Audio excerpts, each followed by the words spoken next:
अस्सलामुअलैकुम and a very good morning. Espresso में आपको खुशामदीद कहेंगे। मैं हूं उर्मिला हसन और मैं हूं इमरान हसन। इस उम्मीद और दुआ के साथ कि आप बिल्कुल ठीक ठाक हैं, एक अच्छी सेहत के साथ आज के प्रोग्राम का, आज के दिन का आगाज या तो कर चुके हैं या करने वाले। अगर कर चुके हैं तो जबरदस्त, नहीं किया अभी तक तो कीजिए और मुस्कुराहट के साथ कीजिए। आज का दिन जनाब एक बहुत हिस्टोरिक डे है इस खित्ते के अमन को लेकर। और हमें मालूम है कि अमेरिका जो कि 20 साल से अफगानिस्तान के अंदर मौजूद था वो आज विड्रॉ कर रहा है। हमारी वैसे बड़ी खबर भी है, लेकिन चूंकि इतना बड़ा इतना तारीखी दिन है और मैं ये समझता हूँ कि इसके बाद शायद खित्ते का जो हमने उसमें कुछ बेहतरी आएगी और अल्लाह करे बेहतरी आए। और जो ये डेवलपमेंट हो रही है इस हवाले से हम जरूर बात करेंगे अपनी बड़ी खबर में भी। और आज लेडी डायना को भी हम याद करेंगे और उनसे रिलेटेड जिन एक अवार्ड है डायना अवार्ड जिन बच्चों को दिया गया उनसे भी हम मुलाकात करवाएंगे। तो बहुत कुछ है आज के प्रोग्राम में। और एक इम्पोर्टेंट मैसेज जो हम शुरू में देते हैं, कोरोना से बचना है और आपने वैक्सीन लगवानी है। इसको हम बार बार याद आपको करवाते रहेंगे, लेकिन अभी आपको बताएंगे आज की हेडलाइंस। मुल्क की सियासत में बयानबाजी की भरमार। शहबाज शरीफ ने मसाइल के हल के लिए कौमी हुकूमत के क़याम की तजवीज़ दे दी। हुकूमती वज़रा की जानिब से ओपोजिशन का लफ्जी रिमांड। कायदे हिज़्ब इख्तिलाफ शहबाज शरीफ को सियासत छोड़ने का मशवरा दे दिया। चैलेंजेस के बावजूद सरहदें महफूज, किसी भी सूरत हाल से निपटने के लिए तैयार है। आर्मी चीफ का 2 टोक पैगाम। मर्दान से ताल्लुक रखने वाली नेशनल हॉकी अंपायर गुलपरी होंगी एक्सप्रेसो की मेहमान। सेगमेंट मेरा पाकिस्तान में हिना न्याजी सैर करवाएंगी आलमगीर औरंगजेब की बड़ी साहबजादी ज़ेबुन्निसा के मकबरे की। हिलमत गांव तिलिस्माती और द्योमालाईपन से भरपूर मनाजिर पर मुश्तमिल बात करेंगे वकार अहमद मलिक से।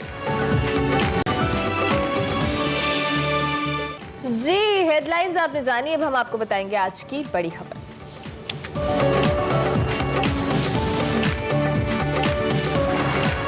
बड़ी खबर अफगानिस्तान के हवाले से ही है। सूरत हाल डेवलप हो रही है, बदल रही है।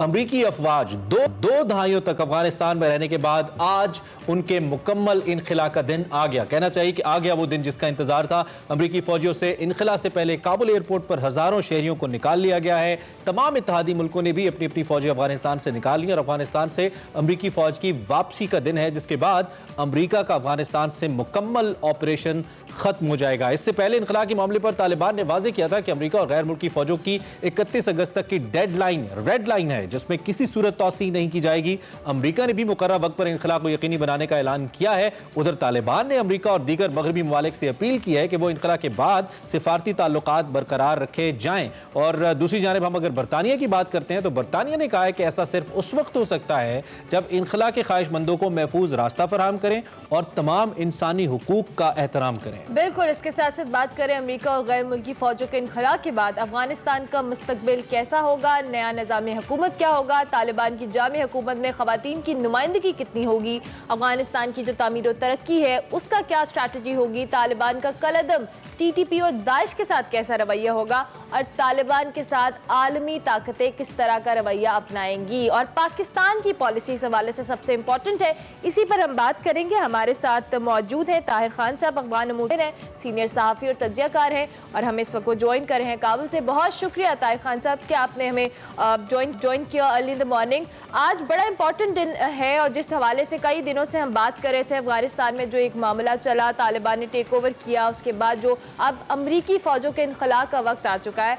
2 दहाइयों तक अफगानिस्तान में रहे, आप किस तरह से सिचुएशन को देख रहे हैं? बहुत शुक्रिया आपका। मेरी नज़र में जिस तरह आपने खुद भी कहा है कि बहुत अहम एक डेवलपमेंट है, पेशरफ्त है 31 अगस्त आज का, कि अमरीकी फ़ौजियों का 20 साल जो वहाँ जंग अमरीकी और नेटो इत्तेहादियों का था वो ख़त्म होने वाली है। वो जंग तो ख़त्म होने वाली है जो तालिबान ने उनके ख़िलाफ़ लड़ा है, लेकिन अफ़गानिस्तान के हालात ऐसे हैं जिस तरह काबुल के हवाई अड्डे पे जो हमले हुए हैं तो एक चैलेंज एक सामने आएगा दाइश का। गो कि दाइश भी उसी तरह माजी की तरह वो नहीं रही, लेकिन बहरहाल अफ़गानिस्तान की सूरत हाल अब चूँकि तालिबान का भी एक इम्तिहान शुरू होने वाला है, जो खुद उनके लीडर मुल्ला बिरादर ने कहा भी था। तो चूँकि अब अफ़गानिस्तान भी 90 की दहाई वाला अफ़गानिस्तान नहीं रहा जब तालिबान पहले 1996 से 2001 तक हुकूमत उन्होंने की है, तो अफ़गानिस्तान भी तब्दील है। अफ़गानिस्तान में भी मीडिया आज़ाद है, अफ़गानिस्तान में पार्लियामेंट था, अफगानिस्तान में तकरीबन 3.5 लाख सिक्योरिटी फोर्सेस थे। लोग तो हैरान है कि वो सिक्योरिटी फोर्सेस कहाँ चले गए। वो तो एक अलग मौजू है और उस पर भी काफ़ी सारी बहस हो सकती है। लेकिन अब देखना है कि तालिबान इस नए अफगानिस्तान के साथ वो किस तरह वो डील करते हैं। हुकूमत जब उनकी बनेगी वो कैसी होगी, पुराना जब उनकी पिछली हुकूमत थी उनकी पॉलिसियां वही रहेंगी, क्या सीखा है ये भी हम। अच्छा ताहिर साहब, एक तो अभी चूंकि आपने recently you have been into Kabul और आप देखते रहे ऑन ग्राउंड फैक्ट्स आप हमें बता रहे हैं एंड वी बिलीव आप सीनियर साफी हैं तो आपको बेहतर अंदाजा भी है चूंकि इससे पहले भी आप लिखते रहते हैं इन सारे मामले के ऊपर। तालिबान के लिए अब ये जो दाइश का चैलेंज इन केस खुदा न खास्ता होता है तो ये कितना चैलेंजिंग होगा, क्योंकि जिस तरह की स्ट्रीट फाइट के अंदर तालिबान रहे हैं या जिस स्ट्रेटेजी से तालिबान ने अमेरिका को हराया है वही स्ट्रेटेजी दाइश की भी है, वो भी इसी तरह के जंगजू हैं। तो ये कितना बड़ा चैलेंज होगा तालिबान के लिए? दाइश का तो जाहिर बात है काफ़ी लोग तो तालिबान से उसमें गए हैं और कुछ फिर मारे भी गए हैं। मसलन एक अब्दुर्रऊफ खादिम थे, तालिबान के बड़े अहम रहनुमा थे। ग्वांटानामो से जब वो रिहा हुए तो वो उस ग्वांटानामो में ये अरबियों से मुतासिर हुए थे। तो लेकिन वो फिर तालिबान से उन्होंने बगावत कर दी थी, उस पर मारे गए थे।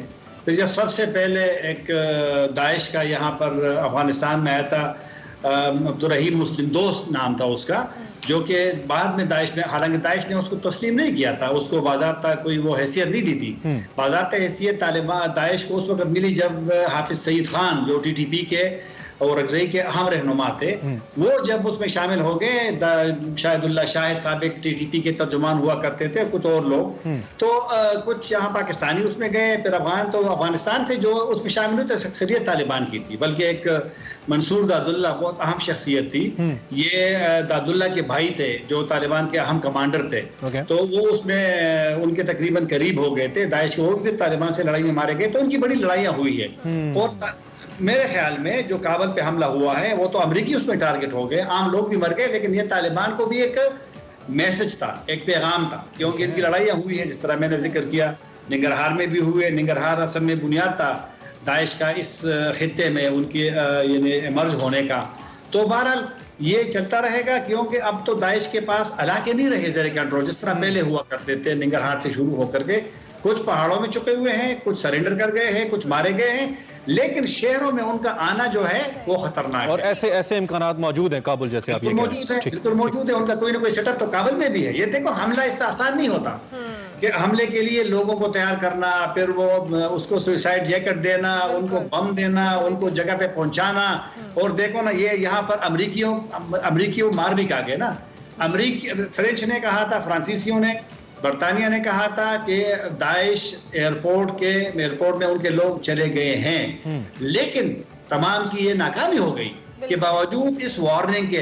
तो ये खतरा रहेगा। अच्छा साथ तारिक खान साहब, जिस तरह से हमने पहले भी, हमारे पास बड़े ठोस शवाहिद भी हैं, पाकिस्तान ने प्रेजेंट भी किए हैं कि अफगानिस्तान की जो सरजमीन है वो भारत पाकिस्तान के खिलाफ इस्तेमाल करता रहा है। और अभी जो आप देख रहे हैं कि जिस तरह से अभी ये सिचुएशन हुई है अफगानिस्तान में और भारत इस एक मायूसी किसी कैफियत है या सफ़े मातम कहे वहाँ बिछा हुआ है, अब ये समझा जाए कि अफगानिस्तान से भारत का जो असर रसूख है वो मुकम्मल तौर पर ख़त्म हो गया? मैं आपके सवाल से पहले थोड़ा सा और आपको बताता हूं कि अफगानिस्तान में भारत का सफारतखाना बंद है। अफगानिस्तान में उनके जहां भी कौंसलेट थे, मदारी शरीफ का, कंदहार का, जलालाबाद का, वो बंद है। तो और पाकिस्तान मौजूद है, पाकिस्तान मौजूद है और पाकिस्तान ने वो काम किया जो किसी ने भी नहीं किया। अमरीकी तो अपने लोगों को निकाल रहे ना जिन्होंने उनके साथ काम किया है, पाकिस्तान उनको भी निकाल रहा है जो पाकिस्तान को गालियां देता था, उन सहाबियों को भी, उन अफगान को भी। मैंने नाम भी सुने हैं वहाँ, लेकिन मुनासिब नहीं समझता। और ठीक है, तो पाकिस्तान का सफारत होना, सफ़ीर साहब मंसूर खान साहब हर वक्त में उनसे 2 मरतबा मिला काबुल में, जो था हर वक्त मौजूद खुद होता है। आज भी उनकी मीटिंग है कि किस तरह मजीद लोगों को फैसिलिटेट किया जाए। तो लिहाजा भारत के लिए, भारत का वैसे भी उनको मायूसी ये हुई थी कि अमन अमल से वो बाहर रहा।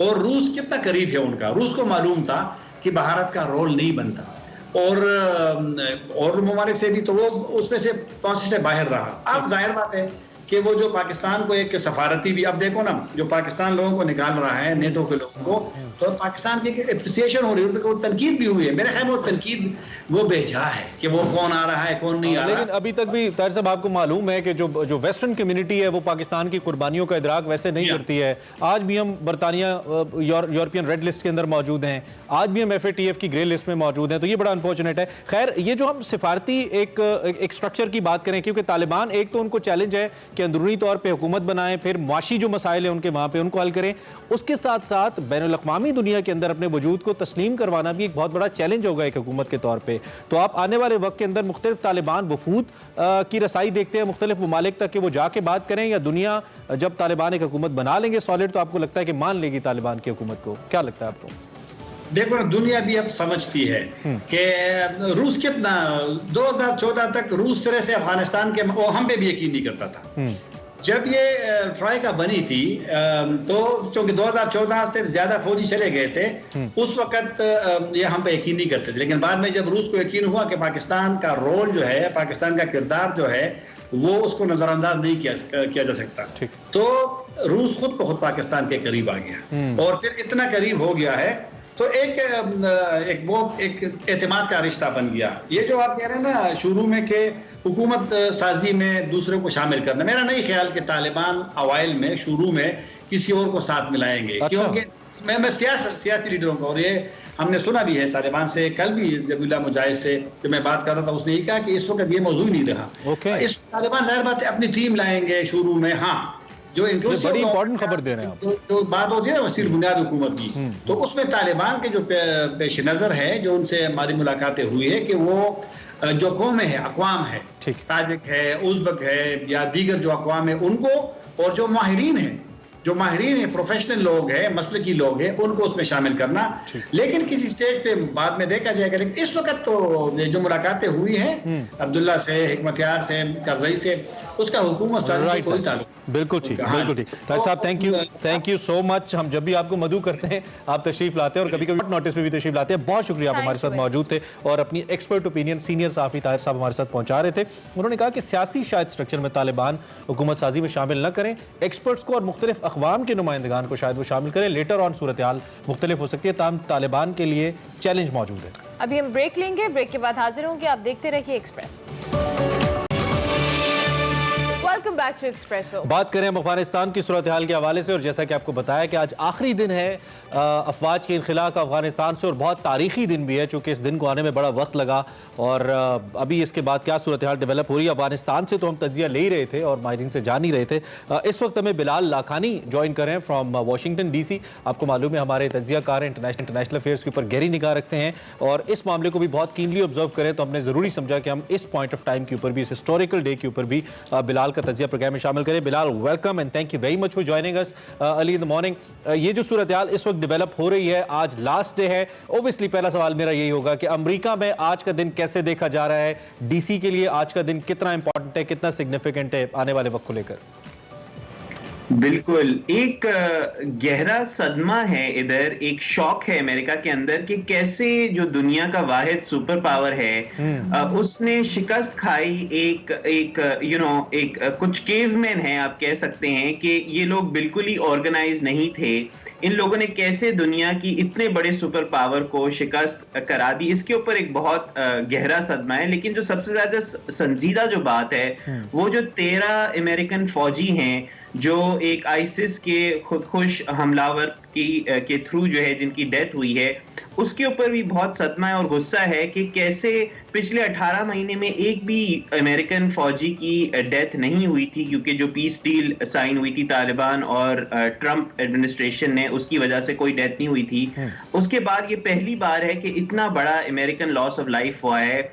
और फिर जो अमेरिका की रिस्पेक्ट है, रेपुटेशन है, वो सब जो है खाक में मिल चुकी है। और बाइडेन एडमिनिस्ट्रेशन का जो अमेरिका के अंदर जो एक डोमेस्टिक सियासत के ऊपर जो फर्क पड़ा है इसकी वजह से, वो भी बहुत एक पूरी अमेरिकन कौम जो है वो अभी तक इस चीज को प्रोसेस नहीं कर पाई है।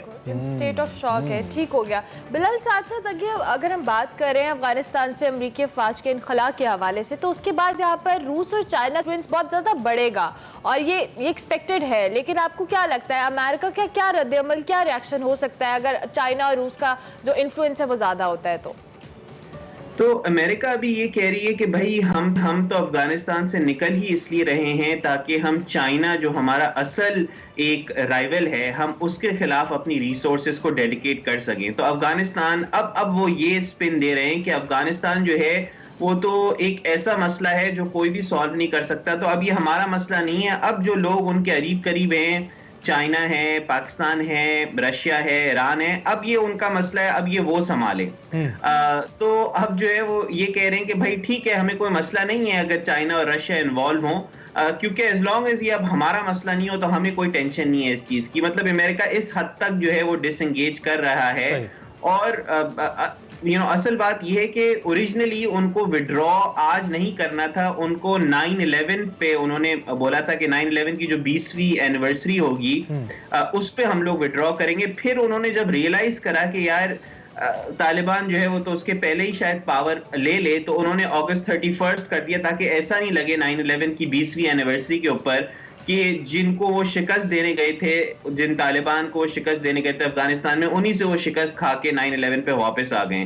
तो ये एक बहुत ही डेंजरस सिचुएशन है उनके लिए। लेकिन फ्रैंकली वो आगे अफगानिस्तान के बारे में केयर नहीं करते। उनके 300 अमेरिकन जो हैं वो अब अफगानिस्तान में रहते हैं, वो ज्यादातर अफगान अमेरिकन हैं। अब वो सिर्फ ये केयर कर सकते हैं कि कब वो उनको निकाल सकें, उसके बाद उसके आगे जो है वो उनका कोई लेना देना 20 साल से जो तबाही मचाई है उसके लिए ज्यादा वो अब केयर नहीं कर रहे। अच्छा, अफगानिस्तान के लिए अमेरिका के लिए तालिबान का अफगानिस्तान में फ्यूचर कैसा है? I mean, if Taliban used to be comfortable in Afghanistan while governing the country, ये अमेरिका के लिए अच्छा है? अमेरिका चाहेगा कि अब वो कंफर्टेबली आगे गवर्न करते रहें, या फिर कुछ ऐसे इंसिडेंट्स आपके ख्याल में हम होते देख सकते हैं आने वाले वक्त में जो कि दोबारा कोई इस किस्म की फिजा पैदा करेंगे? यहाँ पे किसी तीसरी बड़ी पावर की जरूरत है स्टिल सिचुएशन को कंट्रोल करने के लिए। ये एक बहुत दिलचस्प सवाल है और यही सबसे बड़ा सवाल है। जो American forces on the ground है, जो जनरल्स और कमांडर्स ऑन द ग्राउंड हैं, वो तालिबान के साथ काफी आराम से बातें कर रहे हैं, कोऑर्डिनेशन कर रहे हैं। यहाँ तक कि जो CIA के चीफ हैं उनकी तालिबान के जो हेड है मुल्ला बरादर, उनके साथ उनकी मीटिंग हुई। और सवाल ये नहीं उठे कि अमेरिका तालिबान से क्यों मिला, सवाल तालिबान से वो है कि आप अमेरिका से क्यों मिले। तो इस हद तक जहां तक American soldiers on the ground हैं वो तो अब समझ गए कि भाई तालिबान एक उधर उनकी गवर्नमेंट है, हुकूमत जो है वो उन्हीं की बनेगी और हमें उनसे डील करना चाहिए। लेकिन अमेरिका की सियासत के लिए और अमेरिका के पावर के लिए ये बहुत मुश्किल है हजम करना कि भाई अब तालिबान की ही हुकूमत है और हमें उन्हीं से बात करनी पड़ेगी। तो ये बात अमेरिका में करनी जो है वो बहुत मुश्किल है। लेकिन जो American soldiers on the ground हैं, जिन लोगों का काम है, जिन सफारतकारों का काम है कि वो अफगानिस्तान में एक एंगेजमेंट रखें, उनको पता है कि भाई अब कोई चारा नहीं है सिवाय इसकी कि हम तालिबान से बात करें। अब जो अमेरिका कोशिश करेगी वो ये करेगी कि जो फाइनेंशियल प्रेशर है, जो अफगानिस्तान के जो इंटरनेशनल रिजर्व्स हैं, जो फाइनेंशियल रिजर्व्स हैं, उनको उन्होंने फ्रीज कर दिया है कि वो फाइनेंसेस के थ्रू और इंटरनेशनल लेजिटिमेसी के थ्रू तालिबान को कंट्रोल करने की कोशिश करें, उनके ऊपर लेवरेज रखने की कोशिश करें। लेकिन अगर लेवरेज होती तो आज ये नहीं होता जो हम देख। अच्छा बिलाल, जिस तरह से आपने गवर्नेंस के पॉइंट ऑफ व्यू से और ऑफिशियल के पॉइंट ऑफ व्यू से तो बताया कि जिस तरह से अमेरिका रिएक्ट कर रहा है, लेकिन अब हमने सोशल मीडिया पे देखा बड़ा बैकलैश भी आया है अमेरिकन की जानिब से। आम आवाम का बेसिकली किस तरह का रद्द अमल है इस सारी सिचुएशन को लेके जो अफगानिस्तान में डेवलप हुई है? देखिए, आम आवाम जो है ना वो बहुत कंफ्यूज्ड है, बिल्कुल इनकी हुकूमत की तरह। जो ज्यादातर आम आवाम है ना वो इतनी केयर नहीं करती फ्रैंकली कि अफगानिस्तान में क्या हो रहा है और क्यों हो रहा है। और इसी वजह से बाइडेन एडमिनिस्ट्रेशन ने ये फैसला किया था कि हमें अमेरिकन के ट्रूप्स जो हैं वो इधर से निकालने हैं। तो आम आवाम जनरली तो केयर नहीं करती। लेकिन फिर जो काबुल एयरपोर्ट की तरफ से जो इमेजेस बाहर आए, जो फिर अमेरिकन फौजी की डेथ्स हुई, उसकी वजह से ऑब्वियसली एक अमेरिकन अवाम में एक गुस्सा है कि भाई ये हमारे साथ क्या हुआ है और ये हमारे साथ क्यों हुआ है। और अभी जो है वो लोग कह रहे हैं कि नहीं इतना बुरा नहीं हुआ है, अमेरिकन पावर को कोई इतनी हर्ट नहीं हुई है। लेकिन लॉन्ग टर्म में ये चीज वाजे हो जाएगी कि जो अमेरिका था वो अब अमेरिका नहीं है। और अमेरिकन अवाम को इस चीज की जो कॉस्ट है वो देनी पड़ेगी।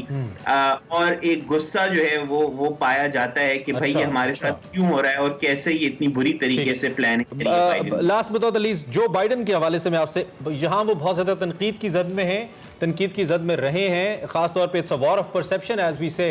तो परसेप्शन तो यही है कि अमेरिका हार के निकला और बुरी तरह निकला है, तो उस पे बाइडन पे तनकीद है। लेकिन when we see America's economic condition, तो उसके लिए ये बहुत अच्छा है, क्योंकि जो पैसा उनका इधर आ रहा था वो यकीनी तौर पे अब शायद वो अमेरिकनों पे लग पाएगा, तो they might be happy. Biden के लिए फ्यूचर कैसा है? क्या तनकीद की जद में रहेंगे, या आपको लगता है कि इकोनॉमी को लेकर आने वाले वक्त में अमेरिकन उनसे खुश होंगे कि अच्छा फैसला टाइमली कर लिया? देखिए, अफगानिस्तान के पहले जो अभी हुआ है, बाइडेन जो था वो बहुत पॉपुलर था। यहाँ तक कि जो इंडिपेंडेंट्स थे, जो रिपब्लिकन नहीं थे या डेमोक्रेट्स नहीं थे, वो बाइडेन के साथ खड़े थे, क्योंकि इकोनॉमी बेहतर हो रही थी, कोविड जो है वो बेहतर हो रहा था इधर। अब कोविड भी वापस से बाहर आना शुरू हो गया डेल्टा की वजह से, और काबुल में जो इमेजेस सामने आए हैं उसकी वजह से बाइडेन पहली बार जो है उसकी पॉपुलैरिटी रेटिंग्स जो हैं वो गिर रही हैं, और ये मजीद चलते रहेगा, क्योंकि रिपब्लिकन्स को अभी तक समझ नहीं आ रहा था कि वो कहाँ अटैक करें बाइडेन को, क्योंकि कोविड पे भी उसने अच्छी तरीके से चीजें संभाली हुई थी और इकोनॉमी पे भी। लेकिन अब तनकीद शुरू होगी, और ट्रंप ने जो है वो तो बोल भी दिया है कि इनको रिजाइन करना चाहिए बाइडेन को, और अब एटलीस्ट बाइडेन एडमिनिस्ट्रेशन में किसी न किसी बड़े ओहदेदार को अपनी जो है वो सीट गिव अप करनी पड़ेगी, कुर्बानी का बकरा बनना पड़ेगा। ठीक हो गया। Thank you very much Bilal for joining us all the way from Washington C. Bilal Lakhani हमारे साथ मौजूद थे, अफगानिस्तान में जो सिचुएशन है, अमरीकी अफवाज का जो इनखला है, उसके हवाले से बात कर रहे थे। अभी हम एक ब्रेक लेंगे, ब्रेक के बाद हाजिर होंगे। आप देखते रहिए एक्सप्रेस।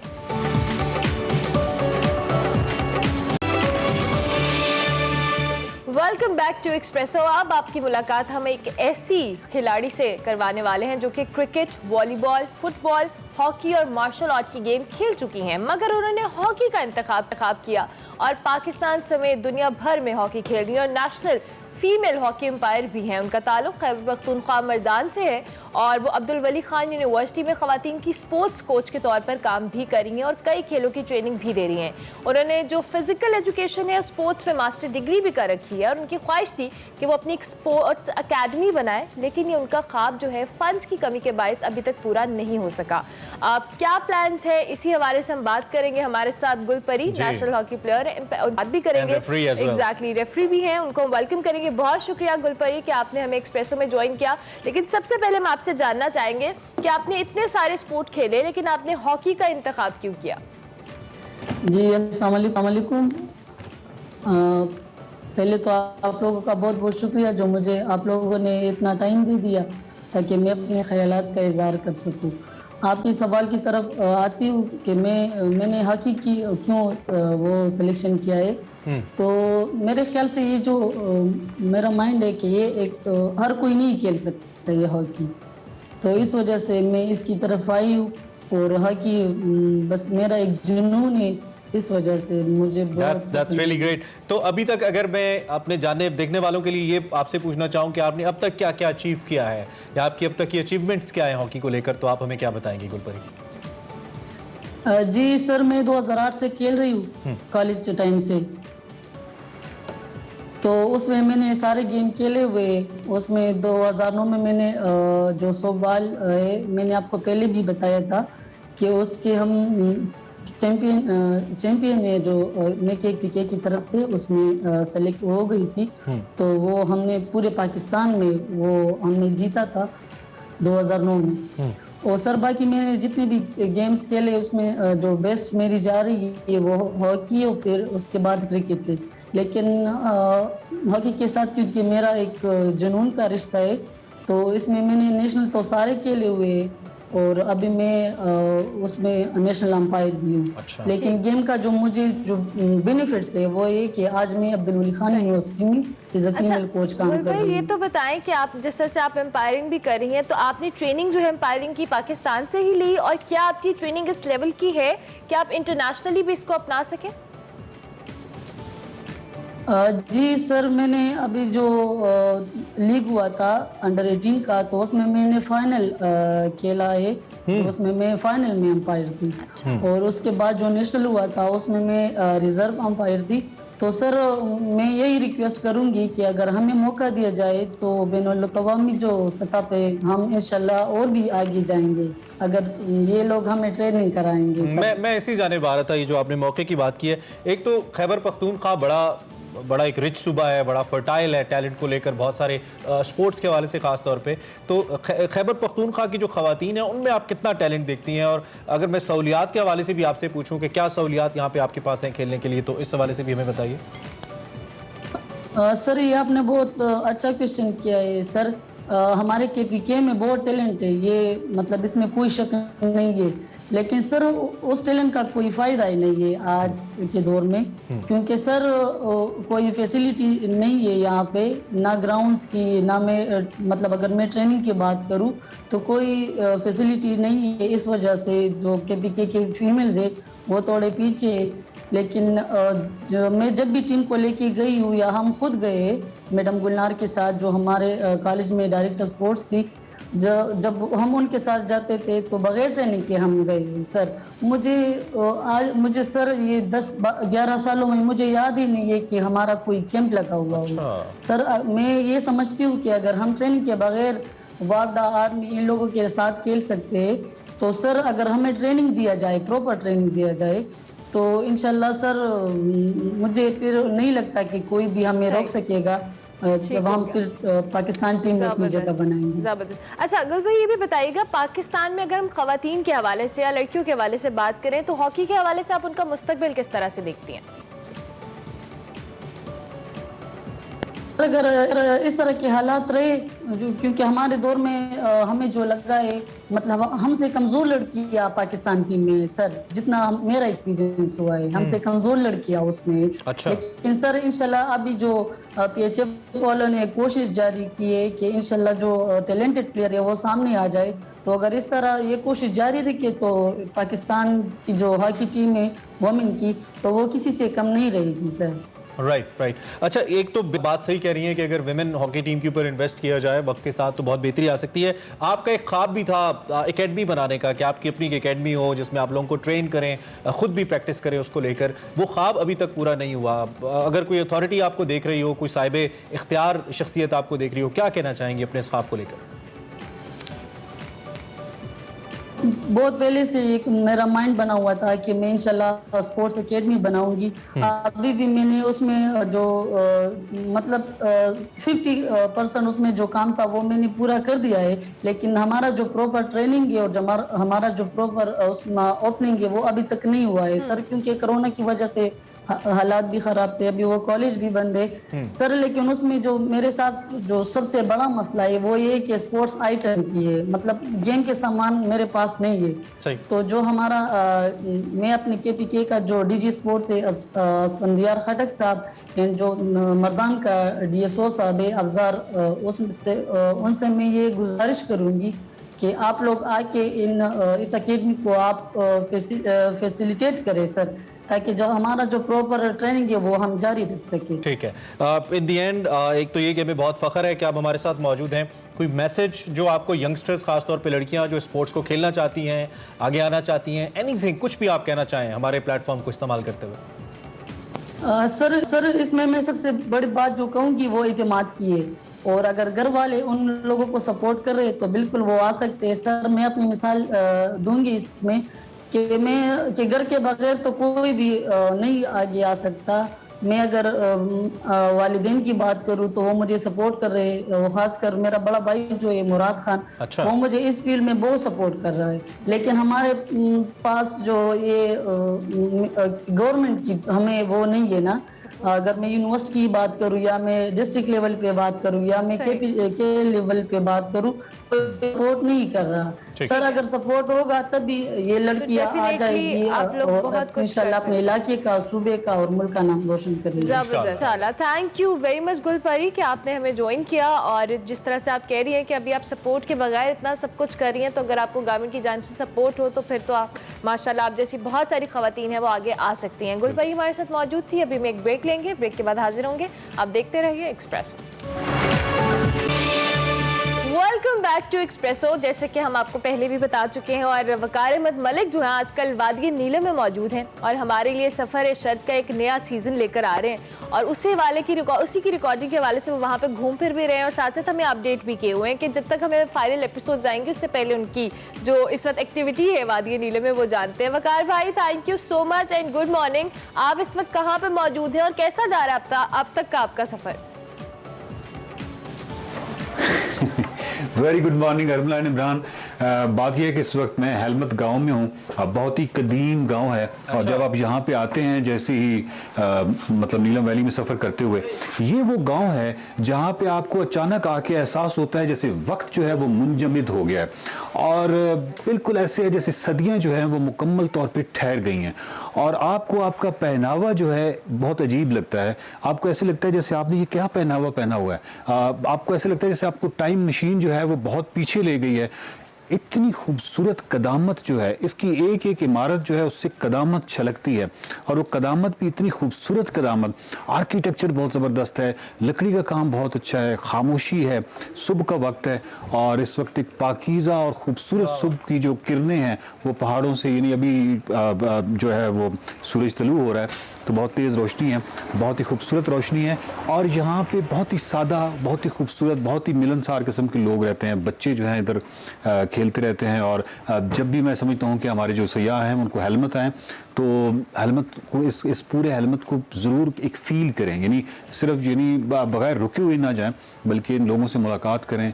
और सबसे जो खूबसूरत चीज़ है वो ये है कि आपको अचानक ऐसे एहसास होता है जैसे कोई बहुत बड़ा सेट लगा हुआ है, यानी कोई फिल्म का सेट लगा हुआ है। मैं नहीं समझता कि फिल्म का सेट भी इस कदर देवमालाई हो सकता है, इस कदर फैंटेसी से भरपूर हो सकता है।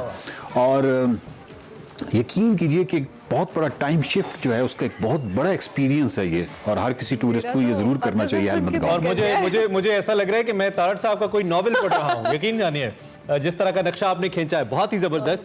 दूसरा ये कि जिन बिल्डिंग्स की हम वकार भी बात कर रहे हैं और जो देवमालाई आप हमें मनाजिर दिखा रहे हैं जिन इमारात के, इनके मुस्तकबिल को लेकर हम कंसर्न है। आप भी हैं, हम भी हैं। तो क्या वक्त के साथ ये ख़त्म नहीं हो जाएंगी, ये वक्त के साथ बहुत ज़्यादा बोसीदा नहीं हो जाएंगी? इस बारे में क्या कहेंगे? मेरे ख्याल से वकार में किसी मकामी फ़र्द के साथ गुफ्तगू में मसरूफ़ हो गए हैं। क्या हाल है आपके? ये घर आपका है? जी, बहुत खूबसूरत घर है आपका और हेलमत के सारे घर ही बहुत खूबसूरत हैं। तो ये आपकी कितनी है फैमिली, कितने आप भाई हैं? तीन भाई हैं। पढ़ते हैं? जी। ठीक है। और ये आपका गांव तो बहुत ही खूबसूरत है। अभी आप कहाँ जा रहे हैं? आपको कैसे लगे खूबसूरत है? मुझे ऐसे लगा खूबसूरत है जैसे एक तो इसकी जो इमारतें हैं वो बहुत बड़ी और बड़ी खूबसूरत हैं और पुरानी हैं। पुरानी चीज़ों में भी खूबसूरती होती है ना, या नहीं होती? होती है। हाँ, तो पुरानी चीज़ों में भी खूबसूरती होती है ना इमरान अरमला। तो यकीनन ये पुरानी है तो इस वजह से हमें ये बहुत ज़्यादा खूबसूरत लगे। अभी आप कहाँ जा रहे थे? मस्जिद। दुआ कीजिएगा। बहुत शुक्रिया आपका। तो अच्छा, खैर वो आपका सवाल बीच में रह गया। वो सवाल का जवाब ये है कि यकीनन इनको महफूज किया जा सकता है। आने वाले वक्तों में डेफिनेटली एक बहुत बड़ा शिफ्ट जो है वो आएगा। इनका हक है तरक्की का। हम ये तो नहीं कह सकते कि हम हमारे लिए ये इस कदामत को जो है वो महफूज रखें और इसी तरह रहें, मतलब लाइफ में बैकवर्ड रहें, ऐसा हम कभी भी नहीं चाहेंगे। ये भी तरक्की करें, इनको सारी अपॉर्चुनिटीज़ मिलनी चाहिए। लेकिन ये जो देवमालाइयत है, ये जो तलिस्माती किस्म का टाउन है हेलमत, ये पाकिस्तान में बहुत यूनिक है, बहुत ही यूनिक है। और इसका जो तलिस्मातीपन है और इसका जो देवमालाईपन है उसको यकीनन महफूज करना चाहिए। और इसमें गवर्नमेंट अगर कोई काम कर सकती है बहुत अच्छी बात है, वरना NGOs हैं, बहुत सारे इस तरह का सिविल सोसाइटी है, उनको मिलके इसको एक ये यकीन जानिए कि एक गांव नहीं है, ये एक अजायब घर है। ये आप जो नए अनटैप्ड एरियाज लेकर आ गए हैं, ये तो हमें और ही महफ किए जाते हैं और हमारा जी चाहता है कि आप इन पे बातें करते रहें। कितनी खूबसूरत जगह है पाकिस्तान, बहुत खूबसूरत है और मेरे ख्याल से हमें भी एक्सप्लोर करने की जरूरत है। अभी हम एक ब्रेक लेंगे, ब्रेक के बाद हाजिर होंगे। थैंकिंग वकार मलिक और आप देखते रहिए Expresso. Welcome back to Expresso. Show के दूसरे हिस्से में आ चुके हैं और अब बारी है हमारे सेगमेंट की। मतलब क्या वैरायटी है ना कि कहीं हम आपको बिल्कुल कॉन्टेम्पररी चीजें दिखा रहे होते हैं और कहीं हिस्टोरिक चीजें दिखा रहे होते हैं। This is what you call espresso. खैर, आज मेरा पाकिस्तान का वक्त ओबियसली चूंकि हुआ चाहता है, प्रोग्राम का दूसरा हिस्सा है और हिना रियाजी आज है जनाब शहजादी ज़ेबुन निसा के मकबरे पर। बड़ी इनकी हिस्टोरिक इंपॉर्टेंस है इस मकबरे की भी और इस शख्सियत की भी।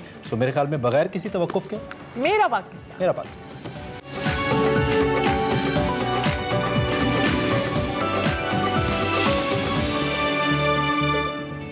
अस्सलाम वालेकुम नाजरीन, मैं हूँ हिना नियाजी और आप लोग देख रहे हैं मेरा पाकिस्तान। नाजरीन, आज मेरा पाकिस्तान में मैं आपको एक ऐसी शख्सियत का मकबरा दिखाने जा रही हूँ जो मख्फी के तखल्लुस से जानी जाती थी। हसीन व जमील होने के साथ साथ आलिमा, फाजला और शायरा भी थी। जी हाँ, मैं बात कर रही हूँ आलमगीर औरंगज़ेब और उनकी अहलिया दिलरस बानो की सबसे बड़ी बेटी शहजादी ज़ेबुन्निसा की। आइए चल के करते हैं उनके मकबरे की सैर।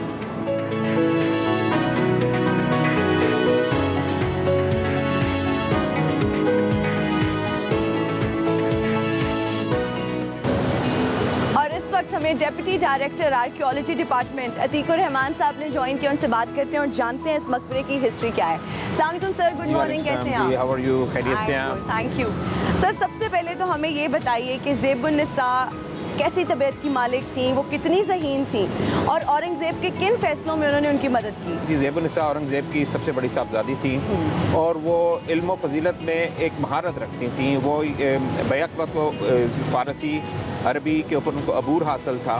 वो आलमा होने के साथ साथ एक शायरा भी थी और एक मुफक्कर भी थी, जो कि औरंगज़ेब के साथ उसके अमूर हुकूमत में उनका बराबर का साथ दे। सर, हम ये जानना चाहेंगे कि उनको मख्फी का तखल्लुस क्यों दिया गया? जी, जैसे कि मैंने पहले बताया कि ज़ेबुन्निसा एक खूबसूरत शायरा थी जिनके तकरीबन 400 के करीब जो उनके अशार हैं या उसका मजमूआ है, वो उनकी वफ़ात के बाद जो है वो शाया हुआ था। वो एक मख्फी का मतलब है कि अपने आप को आपने छुपा के रखना है, तो इस लिहाज से वो ये था कि अपना उन्होंने तखल्लुस मख्फी ही रखा था। सर, बातें तो होती रहेंगी, हम चाहेंगे कि आप हमें अंदर से खूबसूरत मकबरा भी दिखा दें। जी ज़रूर, आप चलिए। Wow, beautiful. सर, ये बताइएगा कि ज़ेबुन्निसा का मकबरा किस साल में बनाया गया और ये क्या पहले एक बाग में था? जी, ज़ेबुन्निसा का मकबरा जो है ये 17वीं सदी ईस्वी में बना था और ज़ेबुन्निसा चूँकि ख़ुद फ़न तामीर से बहुत लगाव रखती थी और ये आपने देखा होगा कि चुबुर्जी जो गेटवे है ये मकबरा ज़ेबुन्निसा ने अपनी ज़िंदगी में इसको तामीर किया था और उनकी वफ़ात के बाद उनको यहाँ पे दफन किया गया था। तो वो चूँकि फ़नून लतीफ़ा से बहुत लगाव रखती थी, इसलिए आप देखेंगे कि इस मकबरे के अंदर आपको वैरायटी ऑफ जो है फ़नून मिलेंगे और इसमें इसके फ़र्श से लेके इसकी दीवारें, इसकी महराबें और इसकी फ्रेस्को वर्क, ये एक अपनी मिसाल आप हैं। ये मकबरा ख़ुद से भी अपनी मिसाल आप है, क्योंकि इसकी आप देखेंगे अगर तो इसका डोम जो है मखरूती शक्ल में है और नीचे ये यहाँ से स्क्वायर पैटर्न में है। बिल्कुल, एग्जैक्टली। हम ये जानना चाह रहे हैं कि ज़ेबुन्निसा ने इस मकबरे के अलावा और कौन कौन सी इमारत जो है वो तामीर कर? जी, ज़ेबुन्निसा की जो मोस्ट प्रोमिनेंट इमारत है वो चुबुर्जी गेटवे है और उसके पीछे एक वसी और अरीज़ बाग हुआ करता था। वो इस वक्त अब ख़त्म हो चुका है, लेकिन गेटवे जो है वो मौजूद है और हाल ही में महकमा आसार कदीमा ने उसको एक खतीर रकम खर्च करके उसको भी एक महफूजा इमारत बना दी है। जी बिल्कुल। अगर हम इस स्पेसिफिकली मकबरे की बात करें तो बहुत खूबसूरत आर्टिस्टिक वर्क हुआ है यहाँ पे, कलर कॉम्बिनेशंस का बहुत ख्याल रखा गया है, मेहराबों पे बहुत खूबसूरत काम है। क्या काम कहलाता है, कौन सा पत्थर इस्तेमाल किया गया है इस मकबरे की तामीर में? जी, हम स्टार्ट करते हैं। आप जिस फर्श पे यहाँ पे आप खड़ी हैं, ये मुख्तलिफ अनवा के पत्थर इसमें आपको नज़र आएंगे। इसमें ब्लैक स्टोन भी है, इसमें वाइट मार्बल भी है, इसमें दीगर मार्बल भी आपको नज़र आ रहे हैं। ये सब फर्श अपनी ओरिजिनल हालत में है। अच्छा, एज इट इज़ है? जी, ये एज इट इज़ है। जब से ये तामीर किया गया था ये फर्श उसी हालत में है। अब ये कुछ डिटेरेशन भी आप इसके ऊपर देख रही हैं, कुछ फिलिंग्स की हुई हैं इसमें। और इसका जो डिज़ाइन है ये मकबरा जहांगीर से जो है ना वो अडॉप्ट किया गया था। ओके, तो ये जो सर मेहराबों पे काम किया गया है, अगर थोड़ा सा इस काम के बारे में बताएं, क्या काम कहलाता है? आप जो ये तमाम ऊपर ये देख रही हैं फ्रेस्को वर्क, ये महकमा आसार कदीम ने इसको बहाल किया है। ये ख़राब हो चुका था और जहाँ जहाँ हमें जैसी जैसी इसके नमूने मिले हमने उसी तरह से इसको माहिर कारीगरों की मदद से इसको हमने रीडू कर दिया है। ये फ्रेस्को वर्क कहलाता है। इसमें मुख्तलिफ पैटर्न आपको नज़र आ रहे हैं, जिसमें फूल भी हैं, गुलदस्ते भी हैं और इसके साथ फ्रेस्को लाइनिंग भी है और छोटी छोटी मेहराबों को बनाया गया है। आप ये देखेंगी कि इन मेहराबों के ऊपर एक डिज़ाइन चल रहा है डेप्थ के अंदर, जिसको हनीकॉम्ब डिजाइन कहते हैं। हनीकॉम्ब से लग रहा है कि अंदर की तरफ वो थोड़ा सा कर्व हुआ हुआ है, थोड़ा सा कर्व सा है। जी, वो अप टू सर्टन लेवल वो कर्व में है और उसके नीचे फिर बिल्कुल उसको फ्लैट में है, वो फ्लैट में है। अच्छा सर, ये जो यहाँ पे फ्लोरल वर्क हुआ हुआ है, फ्रूट्स हमें नजर आ रहे हैं, प्लैटर्स हैं, क्या चीज़ सिग्निफाई करते हैं? उस एरा की किस चीज़ को ये डिपिक्ट करते हैं, ये जो अंदर इसके बने हुए हैं? ये चूँकि कुदरत को एक डिपिक्ट करते हैं, कि नेचर को एक लुक देते हैं आपको कि जी नेचर हमारी जो है वो कितनी खूबसूरत है, जिसमें फूल भी हैं, जिसके अंदर डिफरेंट फ्रूट्स भी हैं और इस सारा कुछ है। सर यहाँ पे हमें रेड सैंडस्टोन भी नज़र आ रहा है, इस हवाले से भी थोड़ा सा बताइएगा। जी, ये रेड सैंडस्टोन आप देखेंगे कि इसको इसके चारों साइडों के ऊपर मेन जो एंट्रेंस है वो एक आर्च की शक्ल में है और उसके साथ जो रेड सैंडस्टोन की स्क्रीन जो है वो बनाई गई है। ये रेड सैंडस्टोन इंडिया से इंपोर्ट किया गया था और बहुत नफासत से और बहुत सफाई से इसको बनाया गया। अगर दिखा सके हमारे कैमरामैन, तो बहुत सिंक्रोनाइज्ड है, मतलब ये नहीं है कि कोई बड़ा है कोई छोटा है, इसमें तो मैथ्स का भी क्या कोई हाथ होता है? जी बिल्कुल, ये ज्योमेट्रिकल पैटर्न है और ये कैलकुलेट करके इसको बनाया जाता है। और सबसे बड़ी बात जो आपको बताने की है, इसमें कोई भी मशीनरी इन्वॉल्व नहीं है, ये तमाम का तमाम काम हैंड चिजल है, हाथ से बनाया गया है और हाथ से इसकी फिनिशिंग की गई है। Okay, so beautiful. तो इसको कितने अरसे बाद प्रिजर्व किया जाता है? जी, महकमा सारे कदीमा ने रिसेंट पास्ट के अंदर एक खतीर रकम खर्च करके इस पूरे के पूरे मकबरे को अंदर से बाहर से महफूज कर दिया है, इसको कंसोलिडेट कर दिया है और इसकी कंजर्वेशन और ये फ्रेस्को वर्क और मार्बल के अंदर जहाँ जहाँ मार्बल हमारा फ्लोर के अंदर और यहाँ डैडोस के अंदर जो मौजूद नहीं था उसको हमने यहाँ पे मुहैया कर दिया है। सर यहाँ पर ये जो काम हुआ वैसे लग रहा है कि कोई पेंटिंग हमने यहाँ पे लगाई हुई है, मतलब इट्स सो प्रिटी। क्या इसको भी एक एक चीज़ को हाथ से बनाया गया है, ड्रॉ किया गया है? किन कारीगरों ने बनाया है इसको? जी, इसके लिए ख़ास कारीगर होते हैं जो इस काम के माहिर होते हैं। इस काम को करने के लिए इसके 3-4 इसके मेथड हैं। सबसे पहले इसकी सरफेस तैयार की जाती है, सरफेस के बाद फिर जो पैटर्न जो डिज़ाइन आपको इससे यहाँ पे जो मौजूद था उस डिज़ाइन को हम फिर यहाँ पे एक छापा लगाते हैं उसका, ठीक है, उसको यहाँ पे प्रिंट करके उसके बाद फिर जो कारीगर हैं वो इसको मुख्तलिफ रंगों की आमेज़श से इसको इस शक्ल में डालते हैं जो फिर आपको एक खूबसूरत एक पैटर्न नज़र आ रहा है। सर, कहा यह जाता है कि जब चीज़ों को थोड़ा सा रेनोवेट किया जाता है तो अपनी ओरिजिनलिटी और ऑथेंटिसिटी खो बैठती हैं। इसको भी आप लोगों ने इसमें भी चेंजेस की हैं, इसको रेनोवेट किया, इनफैक्ट रिस्टोर किया है, तो ये कितना अपनी असली हालत में मौजूद है ये मकबरा? जी, ये मकबरा ज़ेबुन्निसा जो है इस वक्त अपनी असली हालत में मौजूद है, लेकिन इसके अंदर आपको पता है कि सिखों के दौर में इसको बहुत नुकसान पहुंचाया गया था। फिर ये इसको जब एंटीक्विटी डिक्लेयर कर दिया गया 1974 में और महफूजा इमारत करार दे दी गई, तो उसके बाद फिर इसको गाहे बगाहे इसके ऊपर मेंटेनेंस इसकी होती रही। लेकिन हुकूमत पंजाब ने माजी करीब के अंदर एक खतीक रकम खर्च करके इस मिज़ार की रेनोवेशन नहीं कि इसको रेस्टोर किया है, जहाँ जहाँ प्रिजर्व किया, जहाँ जहाँ इसके कुछ पत्थर या स्टोन ख़राब थे उसको उन्होंने रिप्लेस किया है। ये मार्बल स्क्रीन और ये जो दरवाजे हैं इनको हमने नया बनाया। ये जो साइनट ऑफ को नज़र आ रहा है, ये चबूतरा और इसके ऊपर जो तावीज़ है, ये सफ़ेद मार्बल के अंदर इसकी तामीर की गई है। ये भी एक रिसेंट तामीर के अंदर है क्योंकि ये भी ख़राब हो चुका था। अच्छा सर, ये जो बाहर एक पैटर्न हमें नज़र आ रहा है, कुछ कार्विंग्स ही नज़र आ रही है, ये क्या काम कहलाता है? ये जी इसके फ्रंट पे और ये चारों साइडों पे ऊपर आप देखेंगे कि कॉर्नर के ऊपर इसके ऊपर पिलर बनाए गए हैं और सेंटर के अंदर इसको पैटर्न्स के अंदर डिवाइड कर दिया गया है और पैटर्न को खूबसूरत बनाने के लिए एक पैटर्न को आउटलाइन किया और उसके अंदर एक फ्लावर डिज़ाइन जो है ना उसको यहाँ पे मुहैया कर दिया। ये खूबसूरती के लिए जो है ना, ब्यूटिफिकेशन के लिए। सर, जितने भी लोग इस वक्त आपको देख रहे हैं जो कि लगाव रखते हैं पाकिस्तान की हिस्ट्री में, तारीख में, जैसे स्टूडेंट्स जो हिस्ट्री पे कोई काम करें, उनको क्या मैसेज देना चाहेंगे, क्या कहना चाहेंगे? जी, मेरा मैसेज सिर्फ यही है कि अपने हेरिटेज को आप हर सूरत बचाएं, उसको नुकसान ना होने दें, उसके एनवायरनमेंट का ख्याल रखें।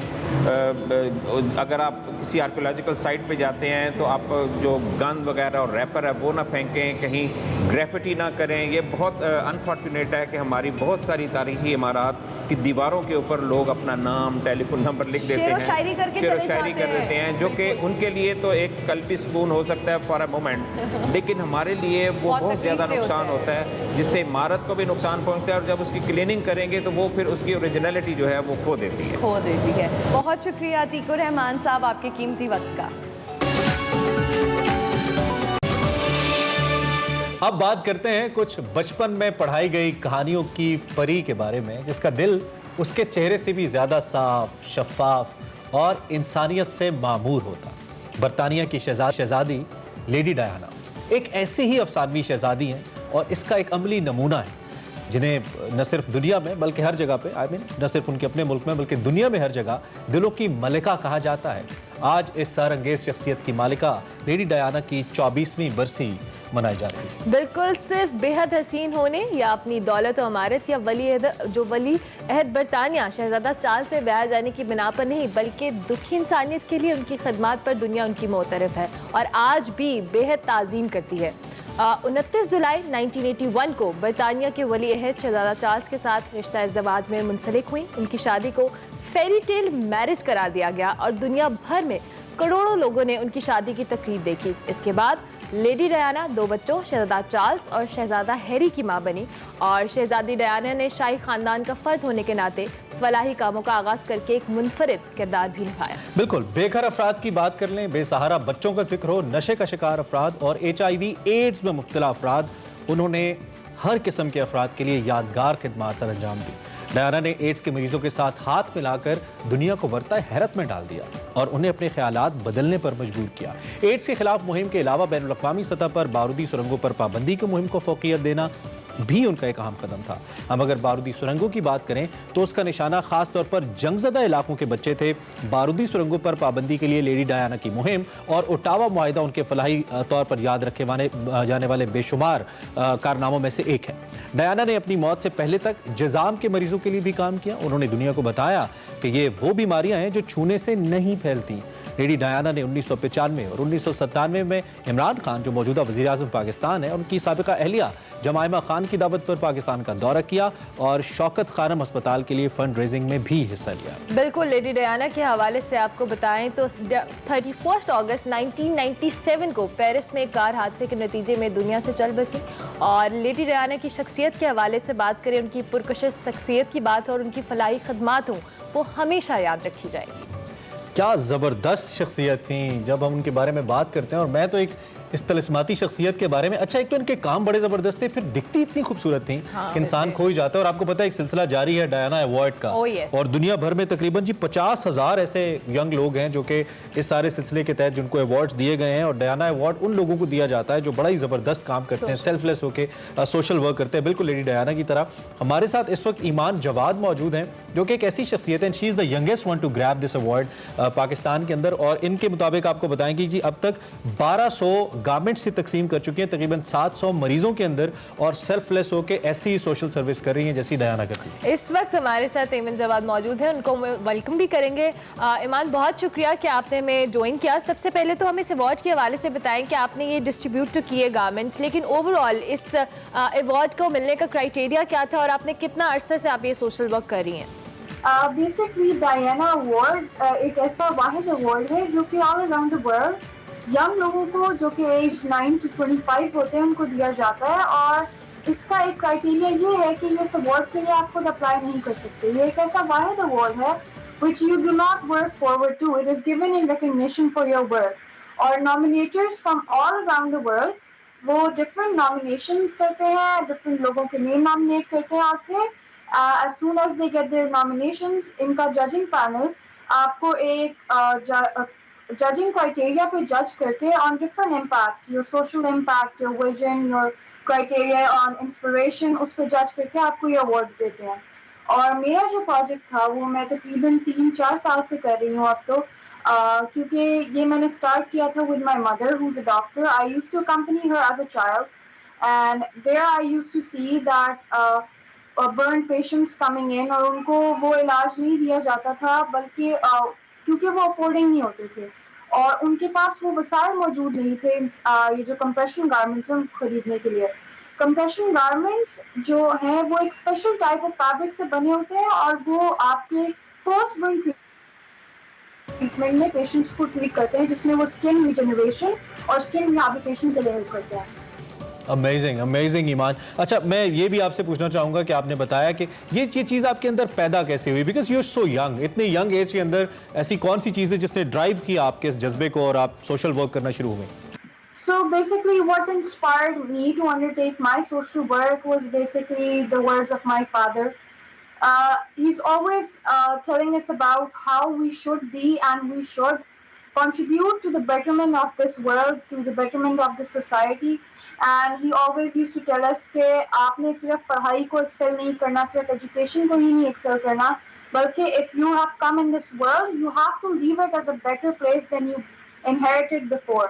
और उसके लिए आपको अपने अंदर एक सेंस ऑफ रिस्पॉन्सिबिलिटी डेवलप करनी है, एक सेंस ऑफ रिस्क टेकिंग और एक सेंस जो कि आपको पता हो कि आप सोसाइटी के लिए कुछ बेहतर करने के लिए यहाँ पे आए हैं। और आपने ये उन्होंने मुझे ये बार बार ये कहा कि आप ये मत सोचें कि कोई इस दुनिया के लिए क्या कर रहा है या किसी को क्या करना चाहिए, आप खुद सोचें कि आप इस दुनिया के लिए क्या कर सकते हैं। और मैं भी यही कहती हूँ कि बाकी जितने भी स्टूडेंट्स हैं उन्हें भी अपने इर्द गिर्द यही देखना चाहिए कि अगर आप एक मसला देख रहे हैं जो कि सोसाइटी में प्रिवेल कर रहा है, तो उसके लिए आप क्या खुद स्टेप एक ले सकते हैं। और ये जो भी स्टेप हो, B it in medical field, B it in educational field, ये एक स्टेप ऐसा हो सकता है कि जिसमें फाइनेंशियल रिसोर्सेज कोई भी हिंड्रेंस क्रिएट नहीं करती। आप on your own accord, by using your own voice, you can voice out for others and make a change in this world.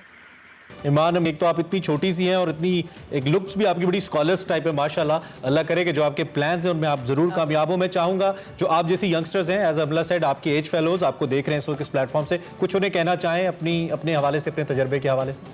Obviously, in our society there are many problems that are prevailing. यहाँ पे कुछ बहुत सारे मसाइल हैं जो हमारी society को जिसने घेरा हुआ है। तो मेरा यही मैसेज होगा to the young people watching on this special day that अगर आपको कहीं भी कोई ऐसी चीज नजर आती है जो आप सोच सकते हैं कि आप उसमें कुछ अपना इनपुट दे सकते हैं, आप बदल सकते हैं, और आप बिल्कुल ये मत सोचें कि आपकी एज एक हिंड्रेंस बनेगी आपके लिए। Obviously a better age you start with, it's more better, क्योंकि आपके पास रिसर्च, डेवलपमेंट और उसके बाद उस प्रोजेक्ट की स्केलेबिलिटी, एक्सप्लोरेबिलिटी के पास ज़्यादा टाइम होगा। इसलिए एज को बिल्कुल भी एक हिंड्रेंस फैक्टर नहीं लेना चाहिए। Like my father used to teach me that you just have to build the sense of sense responsibility. वो एक रिस्पॉन्सिबिलिटी, वो एक बिल अगर आपके अंदर है तो आप अपने इर्द गिर्द जितने भी मसाइल हैं, जिधर भी आप पैशनेट हैं, जिस भी कॉज के लिए आप कुछ भी वॉइस आउट करना चाहते हैं, तो आप अपनी कम्युनिटी में without any financial resources, without any proper setup, आप खुद अपनी से इनिशिएट करें। और मेरा पेरेंट्स को भी यही कहना है कि अपने बच्चों को from a very young age यही सिखाएं, instil in them a sense कि आप अगर इस दुनिया में आए हैं तो आपने यहाँ पे कुछ करके जाना है, बजाय इसी तरह, क्योंकि हमारी जो अगली जनरेशन, आने वाली जनरेशन है, अगर हम इसी तरह हमारे इन्वायरमेंट, हमारा क्लाइमेट, हमारे लोग इसी तरह डीजनरेट होते रहे तो आगे आने वाली नस्लों के लिए रहना भी बहुत मुश्किल हो जाएगा। तो अभी से ही सारे पेरेंट्स को भी और इवन यंग लोगों को भी अपने आप पे काम करना शुरू कर देना चाहिए और अपने बच्चों को on a very young age, क्योंकि वो एज एक बहुत इम्प्रेशनेबल एज होती है जहाँ पे students tends to pick up more, और आप उन्हें एक चीज सिखाएंगे and they will tend to give more, और वो ज्यादा आउटपुट क्रिएट करेंगे। इसलिए to all the parents, to all the students, to all the young people, to all my age fellows, I just want to say that you yourself should take a step forward. आप समुंदर का पहला कतरा बने, and then you will see that there's a lot of change that's going to happen. तो कभी भी इसी का कोई भी hindrance factor ना लें, क्योंकि challenges हर चीज में आएंगे, and ये challenge को overcome करना ही एक ability है। और I would welcome back to Expresso. हम एक्सप्रेसो में अपनी एक सोशल रिस्पॉन्सिबिलिटी निभाते हुए मुख्तलिफ अहम मौज़ूआत लेकर आते हैं आपके लिए, और इस वक्त हमने बात करनी है दुनिया के अंदर मौजूद एक ख़तरनाक तरीन अमराज में से एक मरज़ की। सबसे ज़्यादा अमवात इसके ज़रिए दुनिया भर में रिकॉर्ड होती हैं और ये इंतहाई ख़तरनाक बीमारी है। दुनिया भर में हर 30 सेकंड में एक शख्स इस बीमारी के सबब मौत के मुँह में चला जाता है। हम हेपेटाइटिस की बात कर रहे हैं। अक़वाम मुत्तहिदा की रिपोर्ट के मुताबिक दुनिया भर में 35 करोड़ अफराद इस मूज़ी मरज़ में अब तक मुब्तला हैं, जबकि सालाना 14 लाख अफराद इस मर्ज से जिंदगी की बाजी हार जाते हैं, जो कि बहुत ही बड़ा नंबर है। बिल्कुल, जिगर के इस मर्ज में सबसे बड़ा खतरा ऐसे मरीज हैं जो कि इस मर्ज से आगाह ही नहीं होते और इस मर्ज को आगे मुंतकिल करते रहते हैं। एशिया में बात की जाए, इस बीमारी के मरीज सबसे ज़्यादा हैं, जबकि दुनिया भर में होने वाली 70% अमवात भी इसी की वजह से हैं। बदकिस्मती से पाकिस्तान का शुमार भी उन्हीं ममालिक में होता है जहाँ इस बीमारी से मरने वालों की तादाद सबसे ज़्यादा है। आलमी इदारा सेहत के मुताबिक पाकिस्तान इस मर्ज के मरीजों का शिकार दूसरा बड़ा मुल्क है। सिर्फ पाकिस्तान में हर साल 1.5 लाख से ज़ायद अमवात होती हैं और हेपेटाइटिस, जिसकी सिर्फ 2 इकसाम बी और सी, 1.5 करोड़ मरीज ऐसे हैं। और ये हेपेटाइटिस है क्या, लाहक क्यों होता है, इसकी अलामात क्या हैं, इसके हवाले से आज हम बात करेंगे। हमारे साथ डॉक्टर सईद हामिद मौजूद, डायरेक्टर CTU आगा खान यूनिवर्सिटी हॉस्पिटल, उनको हम खुशामद कहेंगे। बहुत शुक्रिया डॉक्टर साहब, बड़ा इंपॉर्टेंट ये एक मसला है और इस बीमारी के हवाले से बहुत ज़्यादा अवेयरनेस की हमें मज़ीद ज़रूरत है। जिस तरह से हमने कुछ स्टैटिस्टिक्स भी शेयर किए, हम अभी बात कर रहे थे कि ये ऐसा मर्ज है कि बहुत सारे लोगों को इसके बारे में इल्म ही नहीं होता है। तो आप थोड़ा सा स्टार्ट में बताइएगा कि बेसिकली हेपेटाइटिस है क्या, इसकी टाइप्स क्या हैं, थोड़ा सा हम इसको डिस्कस कर लें। देखिए, हेपेटाइटिस जो है वो वायरसेस हैं जो कि नेम्ड होते हैं hepatitis A, B, C, D और E। इनमें इम्पॉर्टेंट चीज़ ये है कि हेपेटाइटिस B और C are the 2 important ones जो कि ब्लड या ब्लड के ट्रांसफ़र के ज़रिए फैलते हैं। और हेपेटाइटिस A और E जो हैं वो पानी से फैलते हैं या गंदे खाने से फैलते हैं। A और E generally self limited infections होती हैं जो कि अपने आप से ख़त्म हो जाती हैं, इसलिए कोई बहुत ज़्यादा डेंजरस नहीं होती इन मोस्ट इंस्टेंसेस। लेकिन हेपेटाइटिस B, C और अगर उसके अंदर B के अंदर D शामिल हो जाए तो देन ये जो प्रॉब्लम्स हैं ये आगे चल के फिर लिवर डिजीज़ और लिवर कैंसर्स और लिवर डेथ्स की फिर का सबब बनती हैं। डॉक्टर साहब, हम ये समझे कि ये जो हेपेटाइटिस है ये स्टेप वाइज ही आगे बढ़ती है, A to B to C इस तरह कन्वर्ट होती है, या डायरेक्ट हेपेटाइटिस C भी हो सकता है, नंबर 1। और नंबर 2, चूंकि आप इन प्रैक्टिस हम अगर आपसे पूछें किस टाइप के मरीज आपके पास आते हैं और किस कंडीशन के मरीज आते हैं हेपेटाइटिस को लेकर आपके पास? देखिए, अक्सर तो ये होता है कि लोगों को इनिशियली अर्ली स्टेज में पता नहीं चलता और इस वजह से काफ़ी लोग लेट प्रेजेंट करते हैं। पता उन लोगों को जल्दी चलता है जिनको कि फॉर एग्जांपल किसी वजह से लिवर का टेस्ट कराना पड़ जाए और जब वो लिवर का टेस्ट अब नॉर्मल आए, उसका फिर वर्कअप के अंदर ये नज़र आता है कि हेपेटाइटिस B या C की पॉसिबिलिटी है।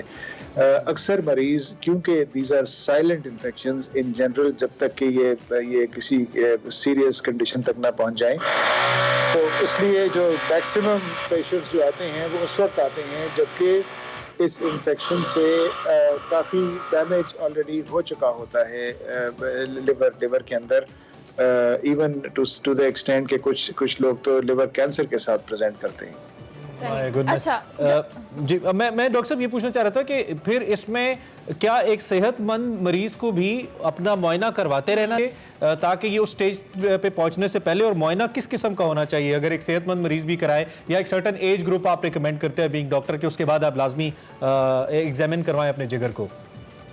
देखिए, जिस तरह से हमारा इस मुल्क में जितना प्रेवलेंस है हेपेटाइटिस B और C का, एक तो रिकमेंडेशन ये है कि एटलीस्ट वंस इन दोनों वायरसेस के टेस्ट होने चाहिए। हेपेटाइटिस B और C का आसान से ब्लड टेस्ट हैं, इतने मुश्किल और इतने महंगे टेस्ट नहीं हैं। जिसका हेपेटाइटिस B नेगेटिव आ जाए उसको तो इमीडिएटली वैक्सीनेशन की तरफ रुजू करना चाहिए। अपने डॉक्टर से बात करें और अब वैक्सीनेशन लगवाएं। वैक्सीनेशन इज़ वेरी प्रोटेक्टिव और वो अगर उसका पूरा कोर्स डिलीवर हो जाए तो एक कम से कम प्रॉब्लम हल हो जाती है। हेपेटाइटिस C अगर एंटीबॉडी टेस्ट उसका पॉजिटिव आ जाए तो फिर मज़ीद टेस्टिंग होती है और उसमें फिर आगे ट्रीटमेंट की तरफ बढ़ा जाता है, जो कि आजकल बहुत आसान ट्रीटमेंट हो गई है, which is with oral tablets and medications which are very very effective. अच्छा डॉक्टर साहब, कुछ ऐसे जो कॉमन सिम्टम्स हों जो नॉर्मली एक इंसान फील कर रहा हो या उसको जाहिर हो रहे हों, वो ऐसे क्या सिम्टम्स हैं ताकि अगर खुदा ना खास्ता किसी को नहीं आइडिया, तो अगर ऐसा कोई सिचुएशन होती है क्रिएट, तो आप जाके डॉक्टर से कंसल्ट करें या अपने प्रॉपर टेस्ट या प्रोसीजर कराएं? सिम्टम्स से पे इतना डिपेंड नहीं करता क्योंकि शुरू के symptoms are very non specific. For example some tiredness, some fatigue, lethargy, various aches and pains, वो तो हर एक को होते हैं, रोज होते हैं। जो भी शख्स काम करता है, सारा दिन मेहनत करता है, उसको इस तरह के सिम्टम्स तो हो जाते हैं, so that is not a big deal. Issue ये है कि अगर लेट्स से कोई रिस्क फैक्टर्स हैं आपको, फॉर एग्जांपल कभी किसी टाइम पे आपको एक ब्लड ट्रांसफ्यूजन लगा हो, कभी मुख्तलिफ किस्म के इंजेक्शंस लगे हों, कभी कोई सर्जरीज हुई हों, यानी कि कोई इन शॉर्ट कोई मेडिकल ट्रीटमेंट हुई हो, एक्सटेंसिव मेडिकल ट्रीटमेंट जिसे कह सकते हैं, उन लोगों को तो डेफिनेटली इन चीज़ों का टेस्ट करा लेना चाहिए। अच्छा, फिर जो एक दूसरी कैटेगरी है वो है मदर्स की, mother's who are pregnant or you know in their reproductive age, उन लोगों को हेपेटाइटिस बी और सी का टेस्ट जरूर हो जाना चाहिए। उसकी वजह ये है कि इफ दे आर पॉजिटिव तो फिर ये वायरसेस मदर के थ्रू बेबी में ट्रांसमिट हो सकते हैं। स्पेशली हेपेटाइटिस बी का virus is very commonly can be very commonly transmitted to the newborn. और न्यूबॉर्न के अंदर अगर खुदा न खास्ता ट्रांसमिट हो जाता है तो क्या क्योरेबल है और इनिशियल स्टेज के ऊपर क्योरेबल है? जी, यही प्रॉब्लम है कि अगर एक दफा ट्रांसमिट हो जाए न्यूबॉर्न में, क्योंकि न्यूबॉर्न का इम्यून सिस्टम डेवलप नहीं हुआ था, it can not deal with the virus और फाइट द वायरस, और उसकी वजह से ये इन्फेक्शन न्यूबॉर्न्स के अंदर बिकम्स क्रॉनिक। क्रॉनिक का मतलब है कि ये फिर लंबा अरसा चलती है और आगे चल के प्रॉब्लम्स। आपने चूंकि डॉक्टर साहब रेफर किया कि आप बड़ी अच्छी ओरल मेडिसिन आ चुकी हुई हैं जिसके जानिब आप कह रहे हैं कि जिससे इसका इलाज मुमकिन है, और आपने ये भी कहा कि वो सक्सेसफुल भी हैं, तो मैं अगर इस प्लेटफॉर्म के जरिए, चूंकि बहुत सारे लोग हैं जो अच्छे हॉस्पिटल्स अच्छे डॉक्टर्स को एक्सेस नहीं कर सकते, तो आप उन्हें कुछ तजवीज़ कर पाएँ अपनी प्रेजेंस से यहाँ पे मेडिसिन को लेकर?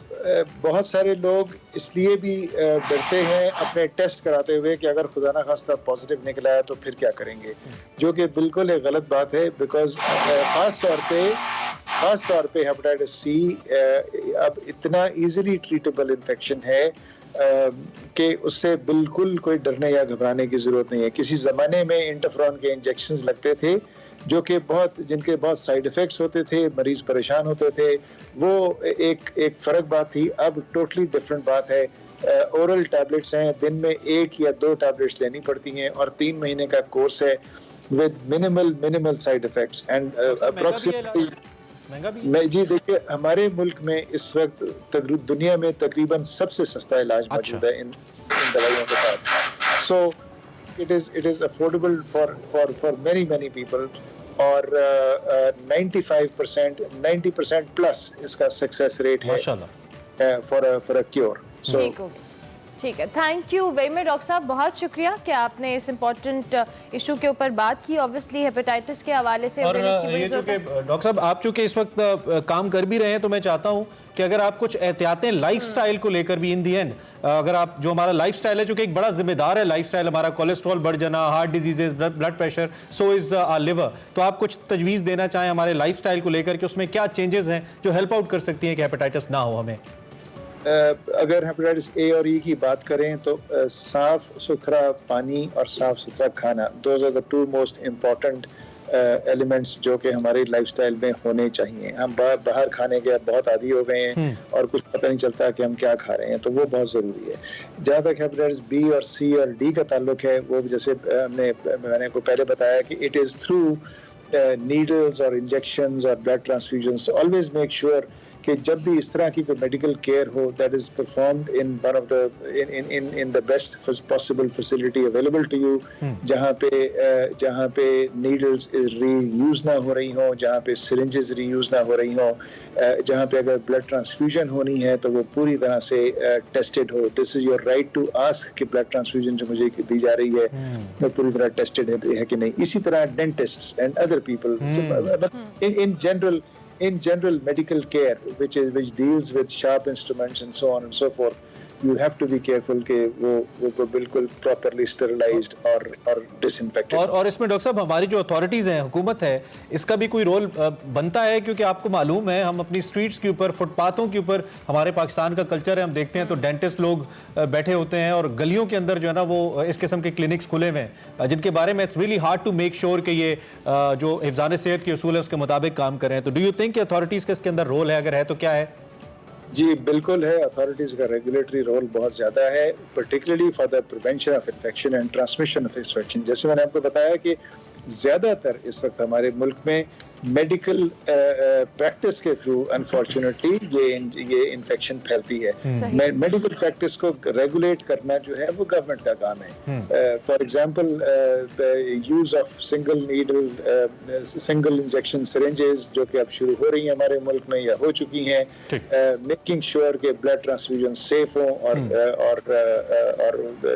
डिजीज फ्री हो, उस तरह की चीजें ये सारे गवर्नमेंट के एम्बेट में आती हैं। Infection control practices hospitals. Right doctor Hamid, thank you very much. आपने अपने प्रेशियस टाइम से वक्त दिया और आप इस वक्त भी ऑन वर्क हैं, लेकिन आपने हमारे लिए वक्त निकाला यकीनी तौर पे। अगर लोगों ने सुना तो इससे ज़रूर किसी न किसी को बेहतरी भी उसकी लाइफ में आएगी और आसानी भी होगी। Thank you very much once again. With us hepatitis के बारे में हम बात कर रहे थे, जो 14 लाख जाने हर साल, 1.4 मिलियन लाइफ ले लेता है। So it's really critical. आप एहतियात भी कीजिए और उसके साथ साथ एग्जामिन भी करवाइए। ब्रेक लेंगे, ब्रेक के बाद हाजिर होंगे। आप देखते रहिए express.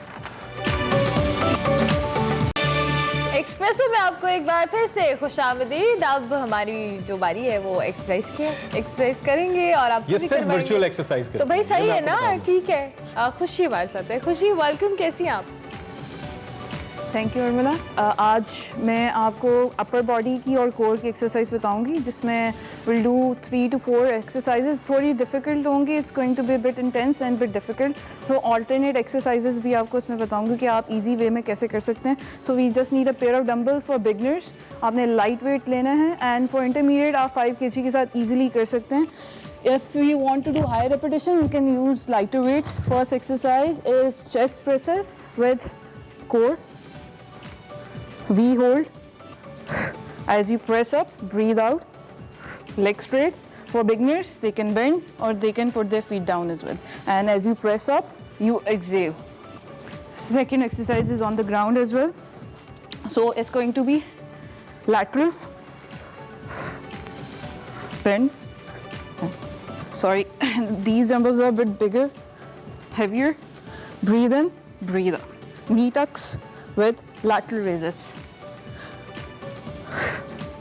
Third exercise is on the floor as well. Hands right below your shoulders. Head to heel in one line. Stretch your arms straight. अगर आप डंबल के साथ नहीं कर सकते, आप विदाउट डंबल्स भी कर सकते हैं, like straight arm up and down. Keep your stomach in. And second exercise, spider kicks. As you pull the knee towards your rib cage, breathe out and keep your stomach tucked in.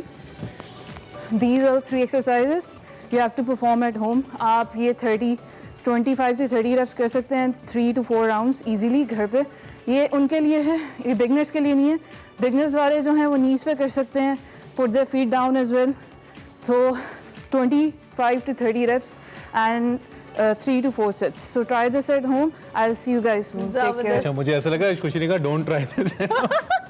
Thank you खुशी, बहुत शुक्रिया। खुशी but हमारे साथ मौजूद थी, हमें exercise बताई थी। बड़ी थोड़ी सी मुश्किल थी, लेकिन ये रूटीन बन जाए तो अच्छा है आपके लिए। और एक्सरसाइज से बेहतर कुछ नहीं। मैं खुद को मोटिवेट करता हूँ ये बातें कि अच्छा, इससे पहले कि हम प्रोग्राम खत्म करें, एक इंपॉर्टेंट मैसेज देना बहुत जरूरी है। वैक्सीन के हवाले से अभी तक नहीं लगवाई तो जरूर लगवाइए। और आजकल वैक्सीन को लेकर लोगों के जहन में इतने शक व शुबहात पैदा हो गए हैं। तो सिर्फ वीकेंड पे लगवाएं। हाँ, वीकेंड पे लगवाएं, क्योंकि अमला का एक्सपीरियंस कुछ ऐसा है कि 2-1 दिन शायद थोड़ा आपको बॉडी पेन वगैरह हो जाए, लेकिन इट्स ओके, आपकी जान के लिए बेहतर है। सो प्लीज शकूक से निकलें और वैक्सीन लगवाएं। हमने लगवाई है वैक्सीन, लाजमी। हम आपको बता रहे हैं। इजाजत लेंगे आपसे, हमारी मुलाकात होगी कल। Till then take good care of yourself. अल्लाह हाफ़िज़।